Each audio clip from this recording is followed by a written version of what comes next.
Welcome to Let's Play Rule the Waves 3 as Germany starting in 1935. It's the summer of 1948, we are in peace and we need to crack on and make our savings. I've created a plan, you've commented on the plan, I've revised the plan in the light of your comments, so now we need to get in and do it. First of all, where are we? I did ask specifically about the three different ideas around the submarines, whether to keep half of them, just, the most recently built, get rid of the old stuff, get rid of the stuff that's being built, keep the best, including the ones that are still being built. They're up to 5 months away from completion, or be radical and just keep none. And imagining this would suit different opponents. So against Britain, the large number of submarines would be best. Against France and Italy, probably the high quality.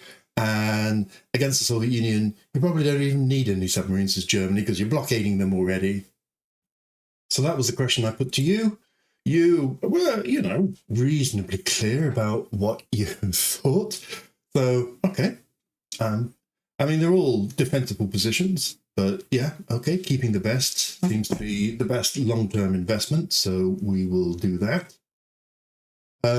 Here, just to remind myself as I go through stuff, is my revised plan.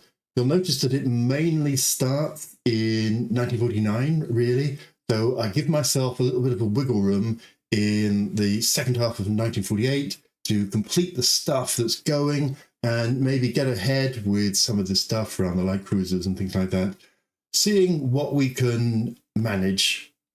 I created a checklist because who doesn't love a checklist of things to go through systematically so I don't forget a particular area where I can make savings. Some of these savings are relatively small, but some are obviously much bigger, looking at you, air groups. And also just check around the research priorities and have a think about designing a new light cruiser and what am I going to do with the current stock of light cruisers, where are we up to just now. Okay, here we are. I'm just going to move my checklist over on my second screen. What did we do without second screens? So, ships to scrap. I think the key determinant is, principle number one, try and avoid scrapping. It's usually more cost effective to keep a ship running than to scrap it and build a completely new one. Rule number two, they still have to maintain a certain speed within the fleet. So currently the battle cruisers and the carriers can all do 29 knots. That will be coming down to 28. So the baseline has to be 28 knots. So already the Bremen, which can only do 27, and after all was built in 1916, it's not like we haven't had our money's worth out of them. That's definitely for the chop. Then we have the Stuttgart class, Danzig and Königsberg cruisers. They are only 4,000 tons, and I think it would be difficult to have an upgrade path for these. They're just keeping afloat, literally. So they're 1930 ships. So they're currently 29. They're obviously going to go down to 28 very soon. If I get rid of them, that will, obviously mean that the urgency for new light cruisers will be even more urgent. Yeah, I don't know what to do with them, so I am going to scrap these two, and I think that's probably about it. Obviously, I've got these old minesweepers here. I think they're fine. They're, not costing very much. I've got these various corvettes up to here. Some of them converted from destroyers. Yep, they're all fine. They're all only ever going to be on trade protection, so I think that's fine for them. And then, just need to plan out what to do with the destroyer force, aside from build a lot more destroyers and light cruisers. So that's nice and simple for scrapping. Next is what to put into reserve. Well, definitely the battle cruisers need to go into reserve. So just to check, we've just come out of minus numbers, a couple hundred minus because of those scrappings. So if we go into reserve, we'll go from 148 to 2,200. Hooray! I mean, you know, it's a shame to lose the elite status by putting them to reserve, but in a few years' time, they're going to be refitted, so they'll lose it then anyhow. Carriers, I'm going to keep operational just for now, but I may have to reserve at least 2 of them. So the 2 that haven't been modernized, 2 have been modernized and can take jets. 2 of them haven't been modified. I would like to not modify them to take jets until angled flight deck and all of that kind of good stuff comes along. The Rune and the Gneisenau and the Lutzow and the 2 Berlins would, well, one of the Berlins is only fair, so that should be in reserve straight away. Sorry, the Lutzow. The 2 Berlins, I mean, really, I'd like to put all of these into reserve. And yeah, so let's put all of the cruisers. Let me see if I can do this correctly. You can tell I've been in holiday. Okay. All right, so 2 are in the Mediterranean, so I can't put them into reserve. Fine. So that's taken us to 3,000 by putting the battle cruisers and the cruisers into reserve. There's this merchant cruiser. One's in the Mediterranean but coming home. I'm going to mothball that. Then when it comes to the corvettes, now, I know I've said you can't just go to war with ships with poor quality because they'll be pretty useless for nearly a year whilst they get up. But I think war will alert itself, so I'm going to mothball all of that.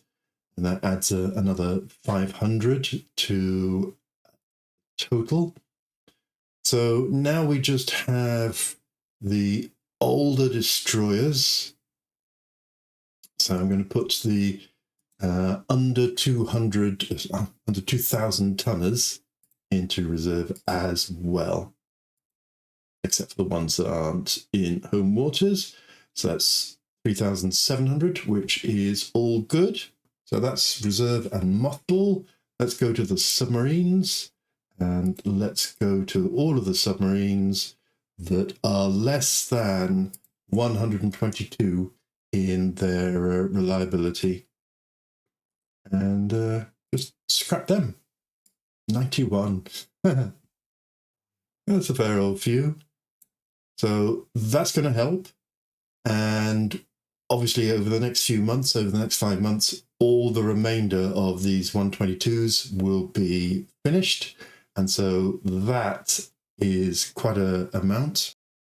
And by quite an amount, I mean 4,370. So that will help a lot. Next up, we're going to have a little look at coastal fortifications and that kind of stuff, because I feel we are overbased. So I'm going to take out, do it by geography. So in the Baltic states, we've got all of this good stuff. So I'm going to remove these 4-inch. Actually, we're going to take out the bigger ones from the Baltic states and just leave 3, because it doesn't really add very much, and we're not really in an era where the coastal guns play much of a thing. The motor torpedo boat squadrons,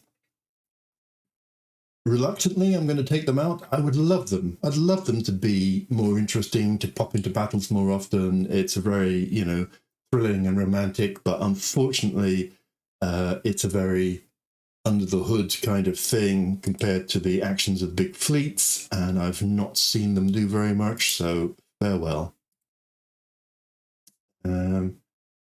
So East Prussia, we've got airbase. We've got 3. We've got the MTB, and again, I'll take that one out. And another one.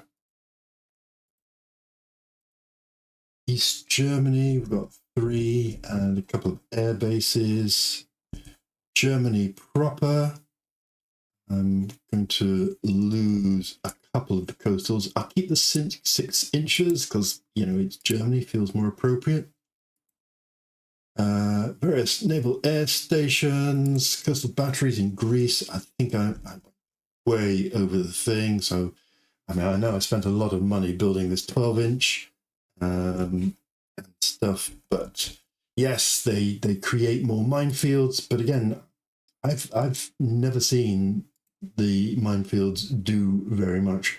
Now, oddly enough, I do need to build some coastal batteries. So let's go to the way to good old Iceland. And there we will build 3 coastal batteries for the protection of a very valuable resource. Okay, back here. So that's fine. I'm just going to have a little think about air bases because I think I've got too many air bases. I don't seem to have. Oh, okay. Looks like I need to go to Norway as well.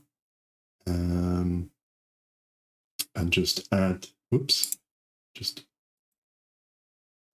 yeah, add 3 here.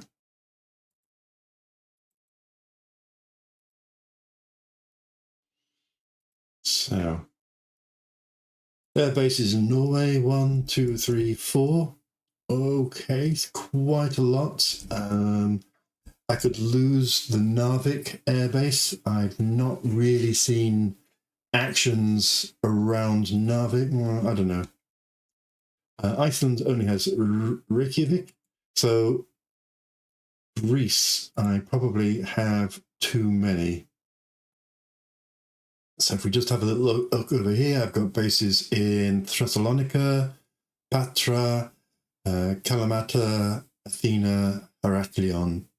And certainly don't need Thessalonica. I can't see that coming along. And then one of these probably is redundant, possibly Athena. So let's go back and toy with that Athena, mainly because I'm not really seeing this as an active area. Yeah, if I have a war with France, then that may be a thing, or indeed with Italy. But for now, that feels fine. So Germany, we have Kiel, Trondheim, Emden, and Wilmshaven. Okay, that seems fine. In Eastern Germany, we have Holberg and Schweinmund. Danzig, okay. Pillau, quite a lot there. Okay, I'll leave that as is. Let's go and look at the air groups themselves. I'm going to sort by role because that makes a much easier way of doing stuff. So first of all, before I even start, I want to bring down the medium bombers to maybe peacetime squadrons of 4. And probably the patrol aircraft by the same amount, except perhaps in Reykjavik, if I have one in Reykjavik. No. And maybe Wilmshaven and Trondheim. Okay, so these smaller ones I'm going to change in number to 4. And then the others I'm going to redeploy. Torpedo bombers that are not on carriers, I am going to disband. Also dive bombers that aren't on carriers, they all are. Okay, then we have fighters, essentially night fighters. So there are a couple there that I'm going to take off and disband. And so that's all of, okay, and then for the light jets that aren't on carriers, I'm going to bring them down to 4 as well. Okay. I'll have a little bit of reorganization, but that's going to be very itsy-bitsy, so I'll just do that off camera. Okay, so I've moved a few planes to Reykjavik, because I think it's a key airbase. I think Stavanger is a key airbase, and Wilhelmshaven is a key airbase. So I'm keeping those active. In fact, I'm expanding Reykjavik's size. All the rest are going into reserve. So pretty happy with that. For the actual carriers, I'm going to keep that as is, probably. Obviously, the carriers which haven't been modified have larger complements of stuff. And so that's taken us up to 10,000, which is very helpful. Doctrines to actually, it's not on there, but oh, it is research priorities. It's not cost saving, but it's just good to go back through everything and see where we're up to now. So I'm going to set everything to low.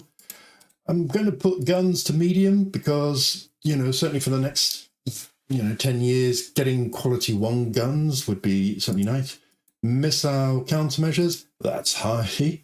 Amphibious operations, no. Missile technology, which is high. It's one of our advantages, so that's nice. Shipboard aircraft operations, high. Heavier than air, seems to include helicopters, is also high. Obviously lighter than air's long past. Radar and electronics is high. And then fleet tactics, probably medium. Explosive shells, anti-submarine warfare, maybe medium. And maybe medium for submarines. Then I think the rest can all stay low. Obviously, this is a relative measure. There's no point making everything high, because making everything high is exactly the same as making everything low. So, yeah, I'm going to go with that for my research priorities. Doctrine, I'm going to take off the damage control, as, yeah, that's going to release 1,000, which a month. So 10,000 a year. I'm sure I can do something with that. So, yeah, let's apply that. Farewell damage control. Float plane and helicopter search priority, that's going to be a no.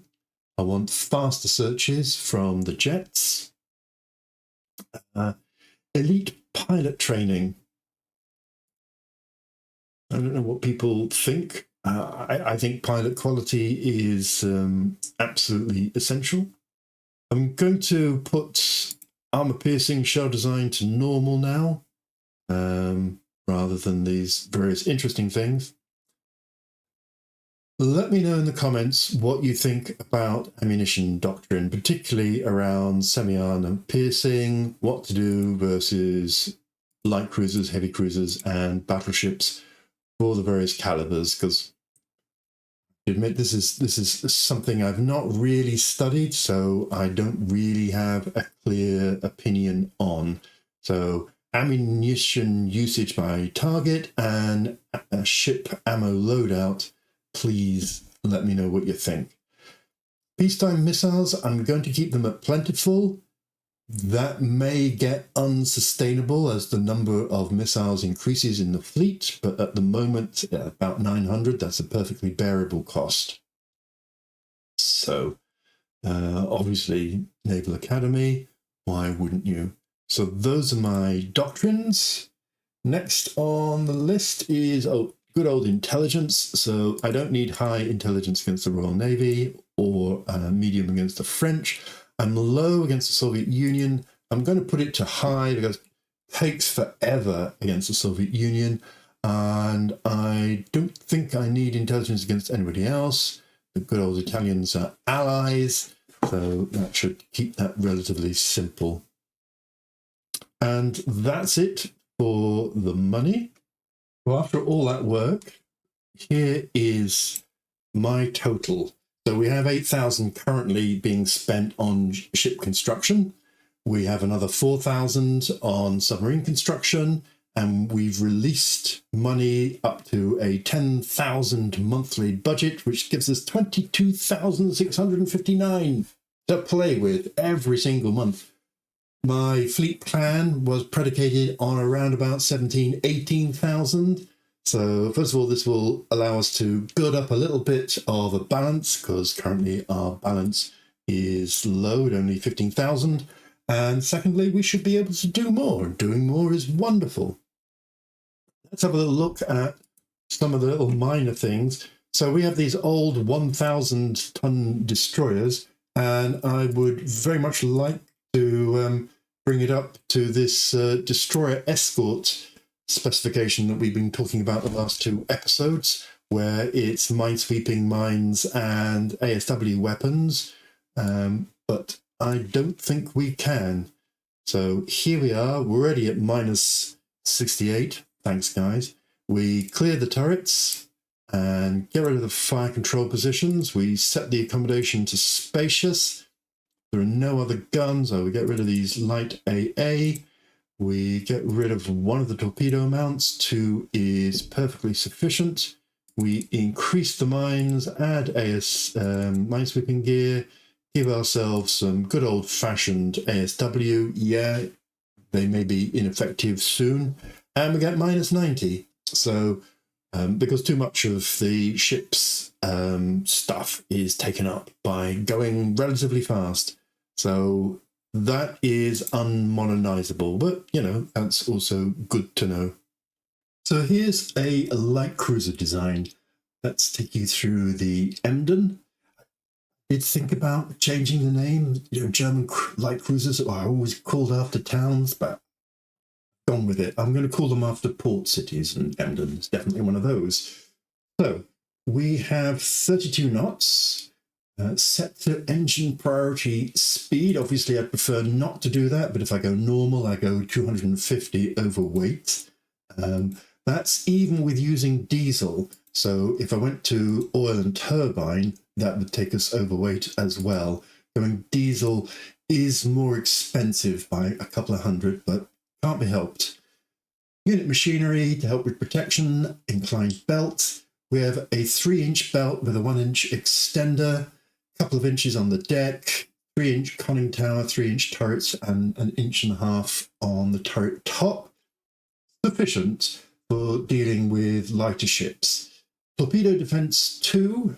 Obviously, I'd prefer it to be more, but can't be helped. It's good to give it some underwater protection against torpedoes and missile hits below the waterline. Spacious accommodation, naturally enough. And over here, we've got 2 sets of torpedoes for both the anti-ship and ASW. We have 120 mines, which is the max, and we have some ASW rockets and mortars, just to give it a little bit of an ASW value. Maximum radar, no flight deck, and as many surface-to-surface missiles and reloads as we can manage.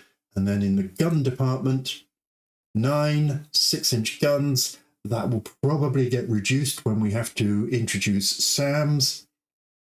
Plenty of ammunition. We could go for autoloader, but that would take us overweight and just pile through the ammunition at a high rate. 8 medium anti-aircraft guns, which is pretty much the max. And then it's really around the secondary guns there's a bit of an issue. So choices are, for this weight, 12,000 tons, do we go for 10 4-inch guns, which will give us a 11,000, or maybe even getting towards 12,000 yard range, and give us some penetration power against armor? Or do we bring that down to 3-inch, make that dual purpose, possibly even auto-loader? We go up to, if we take the auto-loader off, that can, tricky, which will give us a range out to about 10,250, and will give us a little bit of a boost to our anti-air and notionally anti-missile, although I suspect that would need the auto-loader to be on, which would then bring it back down to 10. So yeah, 10 4-inch for the anti-surface, or 10 3-inch for a slightly reduced anti-surface and anti-air, anti-missile capability. I'm going to go for the 4-inch, and yeah, for the increased anti-surface. These are going to be out front. They're probably going to be the ships that get into gunnery range of the enemy, certainly once the surface missiles have been loosed off or at night. And so the increased surface action is probably better. Later on, that may change and may get refitted, particularly when close-in weapon systems become a thing in around about 1960, but I mean, that's 12 years from now. I'm pretty happy with that design. There are obviously, as ever, compromises. So the lack of helicopter flight deck thing is a loss, will lower its ASW, but we'll go with that. Certainly in the current iterations of the game, the general feeling is that helicopters cost too much money to maintain to be cost effective, particularly versus the punch you get from maritime patrol aircraft. So let's save and finish that. That all looks okay. So it's going to cost 3,000, well, nearly 4,000 design over 3 months. That's fine. And then when we get going, it's going to be 2,300 to build, which is exactly in line with our planning. So that's that got going. What else do we need to do immediately? Okay, here's my new Z100 class of fleet destroyer. From my idealized of 34 knots, I've had to drop it to 33 in order to basically have torpedo defense 1. I think that will help a little bit against the flooding. Obviously, it's 3,000 tons, no other protection, spacious accommodation. Again, I've had to go for diesels, which is slightly more expensive in order to incorporate the torpedo defense. 4 forward-facing 6-inch guns with 190 rounds per gun, not auto-loading, again, to stop it running through the ammunition too quickly. 4 radio-directed medium AAs for air and some missile defense. 4 centerline torpedo tubes for ASW and anti-surface. 20 mines, as much ASW as I can. Obviously, some of these may become obsolescent soon. Maximum radar, maximum surface missiles. So I'm pretty happy with that as well. They're of their time. And in 10 years' time, that may be completely different. But then, that is rule the ways, isn't it? Every 10 years, the technology changes and changes again. So only 1,300 for a couple of months to build. And then once we get into building them, there'll only be 877 in less than 1,000. So very, very buildable. This, by the way, can open that up? No, I can't. That's my destroyer escort design study that I had a look at last term, the Emden light cruiser and the Z100s. So that looks like enough just now of designs to get going. In the next few months, we will just build up our monthly balance to bring these funds up to something decent. The only remaining question really is build. Do I build the dock size up a little bit? 69,000 is already the maximum of the aircraft carriers. do I really want a 70,000 plus battleship? Well, let's look at what everyone else is doing, I guess, is the proper naval response. So let's look at ships. So the British appear to be building a 50,000. The French have a 48,000. I mean, that's all in line. Mine are 49 and 45s. Italy, some 48s. Soviet Union seems to have given up on the entire battleship and they've just concentrated on a ton 10-inch gun heavy cruisers. The Japanese at 46. The Americans also have a 50. Ooh, there's a 72,900 Delaware class under construction. America. China, a 63,000 ton with 11 17-inch guns. Quite the hero ship.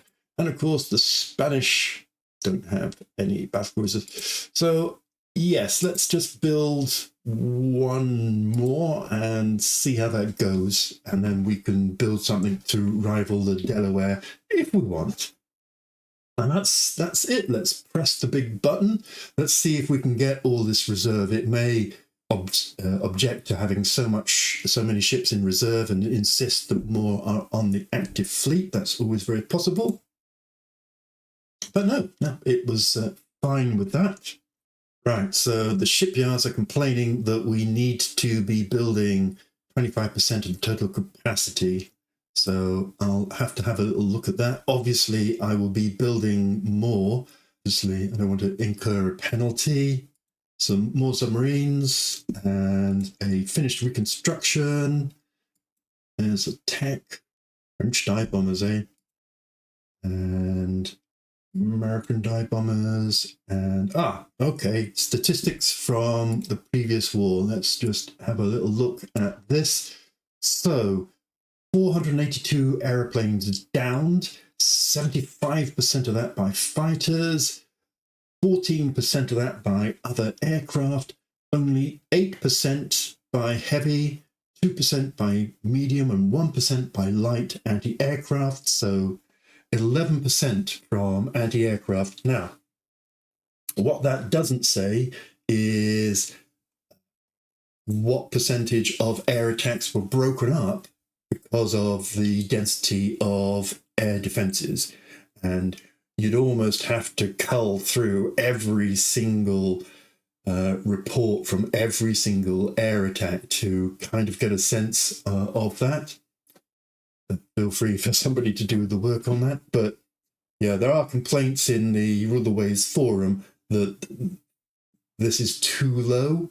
Now, they do use data from the Japanese in the Pacific, and of course the Japanese in the Pacific in the late war were literally suicidal in their air attacks, and thrusting your airplane to 0 point will obviously increase the losses, specifically from anti-air. So I think that example slightly exaggerates the losses from normal air defenses, unless you're against kamikaze attacks. But yeah, 10% does feel low, but the game certainly totally privileges your fighters for being the chief instrument for bringing down enemy aircraft. Okay, interesting to know. Here's the news. So yeah, we need to keep 25% of our dockyards in work. And the usual selection of scrappings and commissionings, nothing particularly interesting. So yeah, there we go. Just close that. Okay, here's the grief. And so let's get a section of them being built. And that might keep the yards a bit happy. If we do 6, which is according to our plan, that will give us 1,000 a month in build cost. So let's okie doke that and see where we're up to. So I'm not quite understanding the figures here. So 460,000 is my total shipyard capacity. Okay. 24,000 is the total displacement of ships currently building at your local shipyards. No. I have these Z75s alone amount to 27 and a bit thousand, plus the Lutzow. But these are all rebuilds. So maybe the rebuilds are halved or something like that.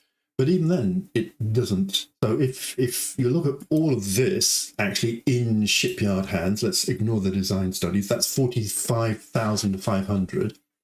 If I halve the Lutzow and the Z75s and that single Z61, and then add the full of these grief, then that gives me 25,750. So I'm not sure where this 24,000, how that's calculated. Anyhow, rebuilds obviously account for half-ish of shipyard capacity rather than the full weight. Now, to comply with 25% of this 460, I need to be building something like 115,000, which means that I need to be building something like 90,000 tons of new construction. So even if I built 6 new light cruisers to the Emden's design, then that would give us 72,000. So we would still have a gap. So I might just have to build a big ship in order to make this 25,000 rule true. Okay, something to think about next turn. Let me know your thoughts in the comments below. And as usual, thanks very much for watching. I'll see you next time.